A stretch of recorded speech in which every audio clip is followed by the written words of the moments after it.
Welcome back, everybody. It is October 21st, and just got back from work. I was super late.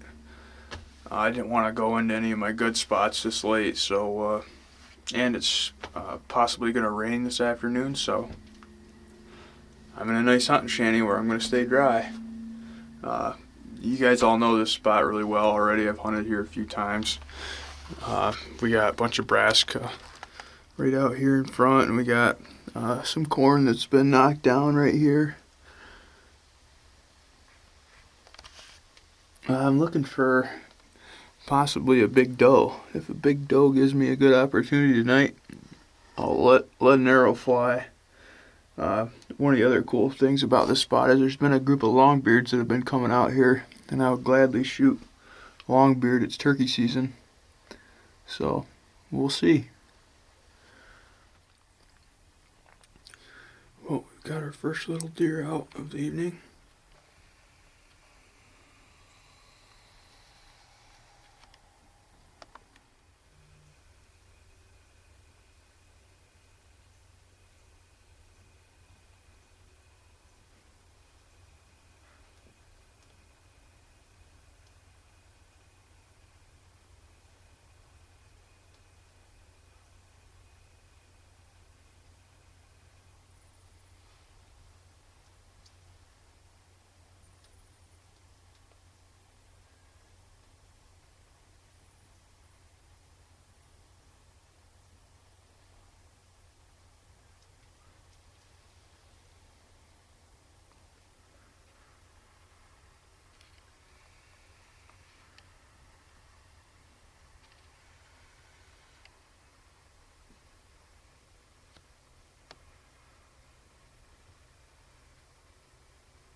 Welcome back, everybody. It is the 22nd of October, and I feel like I'm hunting in Hawaii right now. It's like literally 70 degrees out, wind straight out of the south.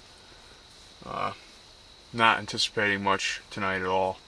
I'm sitting in my strip food plot. We got brassica, and then there's a bunch of winter wheat that's planted in the cornfield right behind me, and new seeding up behind me that the deer have been coming right out on the edge of this food plot and walking right up the edge, feeding a little bit, and heading over into the new seeding right at dark. There are some apple trees in here that are holding a bunch of apples too that they've been feeding on, so if a big doe comes right here close, we're gonna let her have it. So I hope I see a deer tonight. It's just, I want to be hunting. I enjoy sitting out here. I know it's not good conditions, but we're here anyway, so I'll keep you up to tune with what's going on tonight.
Well, that's gonna do it on this evening's hunt.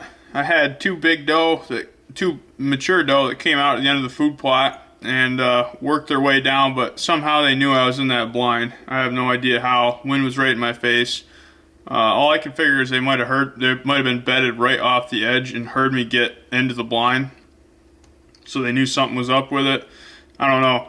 When I leave the blind there, I leave all those windows open and everything, so the blind looked exactly like it's looked for a month sitting there. So it's just amazing. Those big mature does have just an unbelievable sense for danger or something. I don't know. But anyways, I'm going to finish this video off. We're going to go with Zane, and he takes a big doe, and we're going to join him on his hunt, and I'll see you on the next one. Thanks for watching, everybody. Alright guys, it is October 11th.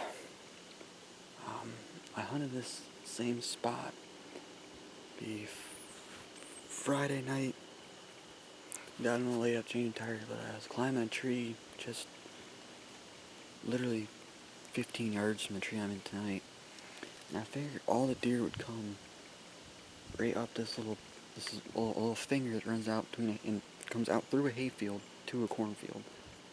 And I know the deer feed in the cornfield. You see them out there before dark. Got pictures of deer, daylight and dark, in this point further up. So I figured all the deer were just falling right up this valley. Well, last night I saw one doe across this little hayfield right here. It's only, from me to the other side of this, only 65 yards. So the deer comes out across that. As long as it's not spooky, it should be able to get a shot off. But and then I had a big doe and a fawn come right up in this low spot in front of me. Couldn't shoot because all the trees. And instead of continuing up, she came up out into the hayfield and walked down the edge of the hayfield up towards the cornfield. I had one really small hole where I could have snuck an arrow through, and it would have been like 45 yards. So I moved to this tree, which allows me to shoot, and I cut one little limb, allows me to shoot this whole edge right here. If a deer comes out in this green corner, I can still shoot it. I can shoot this whole point, and I can shoot the hayfield on the other side. So I should have been in this tree to begin with, but I didn't think they were coming across that. Figured they'd stay in the woods, but we're here now. It's a little warm right now, but the wind's perfect. It's not too windy. It's pretty calm. So hopefully, fingers crossed, can finally get it done tonight.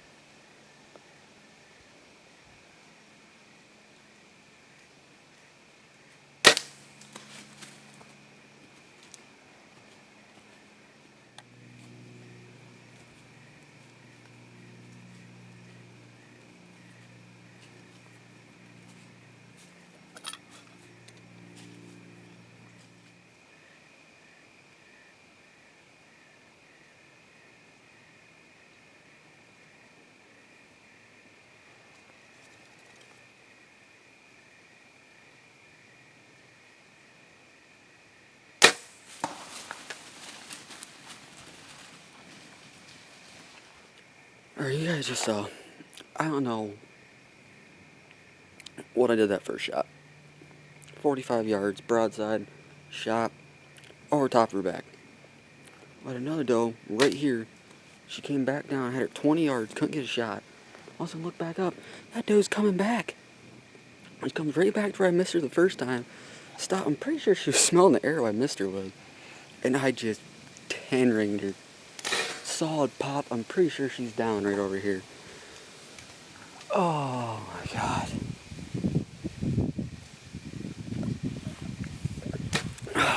After the year I've been having, this is amazing. This is absolutely amazing. Alright, I'm gonna get packed up, get down, get out of here. get a hold of a couple people. We're gonna come back and find this deer.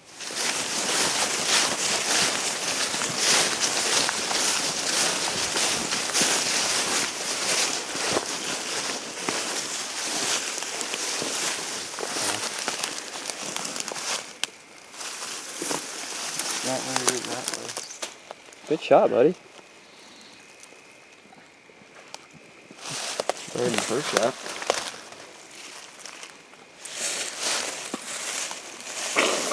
Oh yeah. Oh yeah. He's gonna wake up on you. Bite you. Oh, smoked her. Yep.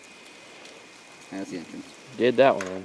Alright, so it is the next day after I shot that doe.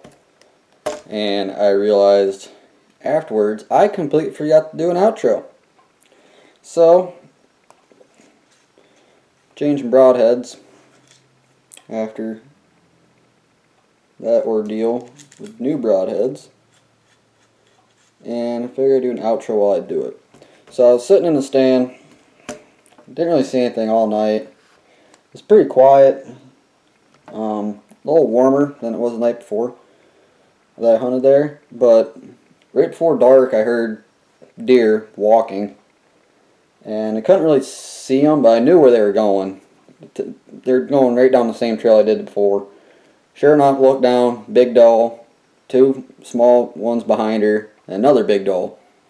So the first big doe, the one I ended up shooting, came out in the field the night before I went right down the edge, which was been easy. It was like between 29 and 31, bouncing back and forth range wise.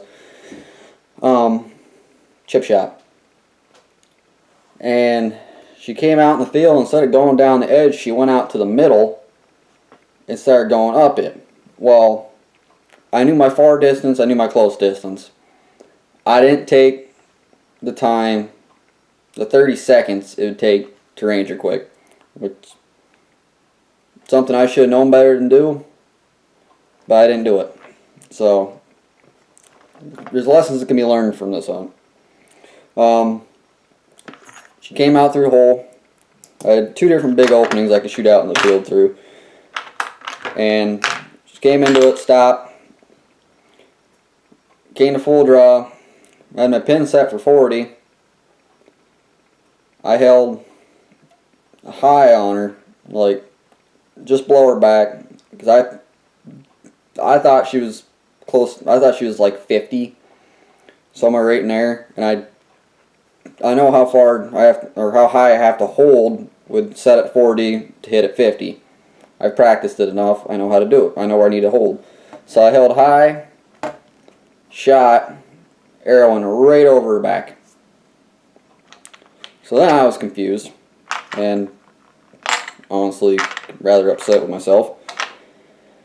So she ran up the field, out of sight. The second big doe started coming to me, came back down from the field and started working up the bottom to me. So I grabbed another arrow, turned the camera, got it on her. I had her at 20 yards, couldn't shoot because of branches. Well, she turned, started heading back up to the field. So I turned my pin to 30 because where she was headed, she was going to come out right at 30 yards and an opening. And next thing I know, I look up, the doe I missed is coming back down through the field. So as I'm looking at the one I missed, the second big doe goes right out to the middle. And they both end up behind. I had my two openings, one here and one here, and there was a tree in the middle. They were both standing behind it. So I waited. Finally, the doe I'd missed came back through the same opening I missed her in and stopped, put her head down, and gonna find out I'm almost positive with where the arrows were situated when I got out there, that she was actually smelling the arrow I missed her with. Well, this time I actually took the time to range her. Hit her with the rangefinder, 46 yards. Okay, dialed 46, came to full draw, settled, shot, 10 ringed. Hit her, complete pass through, stuck in the ground. She took off running, heard her go. All the deer took off running, but I heard her go out the corner of the field, run down into all briars, run down in, heard some rustling, dead silent, which ended up being her going down. So I went out, looked at the arrow, covered in blood. I actually got the arrow here. You can see, kind of lighting sucks, but all covered in blood. Blood on impact. Backed out, waited for the guys to show up. Got a bunch of guys to go. We came back, tractor. She only went probably total 50 yards, maybe. So, I ended up working out in the end, but lesson learned. Especially when you're hunting fields. If you have a rangefinder, take the time, the extra 30 seconds, range it. If you're not positive of your range already. So, all worked out in the end. We got her. So, yeah. Probably won't make that mistake again. But, headed back out tonight. I'm actually going to sit with Denton tonight. Try and film him shooting a doe. So, hopefully, next video you see me in, or you might click my ad to this one, I don't know, will hopefully be Denton shooting a doe. We'll find out. I get all my stuff together and head up there. Supposed to meet him in about 15, 20 minutes.